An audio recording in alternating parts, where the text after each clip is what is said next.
all these absolutely documentable facts that we see from the ground. International organizations on the ground. Tell me which ones are on the ground in eastern Aleppo.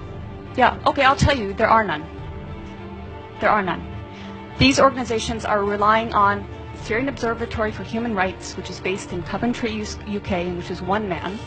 They're relying on compromised groups like the White Helmets, which, let's talk about the White Helmets. The White Helmets were founded in 2013 by a British ex-military officer. They have been funded to the tune of $100 million by the US, UK, and Europe and other states. They purport to be rescuing civilians in eastern Aleppo and Idlib, yet no one in eastern Aleppo has heard of them. The White Helmets purport to be neutral, yet they can be found carrying guns and standing on the dead bodies of Syrian soldiers. And their video footage actually contains children that have been recycled in different reports. So you can find a girl named Aya who turns up in a report in month, say, August, and she turns up in the next month in 2 different locations. So they are not credible. The SOHR is not credible. Unnamed activists are not credible. Your sources on the ground, you don't have them. The agenda of some corporate media, it is the agenda of regime change.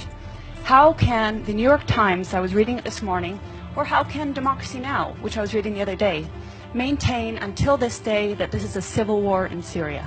How can they maintain until this day that that the protests were unarmed and nonviolent until, say, 2012? That is absolutely not true.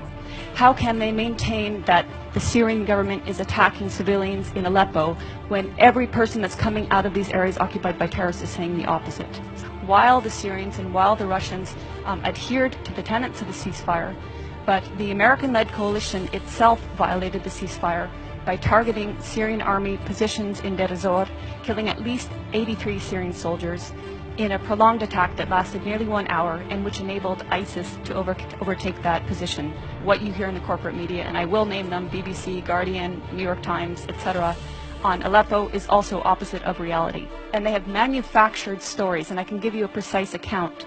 In April of this year, there was a hospital called the Al-Quds Hospital, which in a concerted effort, all media said was attacked and targeted and badly damaged by either the Syrians or the Russians. In fact, the Russians had satellite imagery showing that this hospital was in the same shape that it was in October 2015. No difference. Therefore, it was not attacked.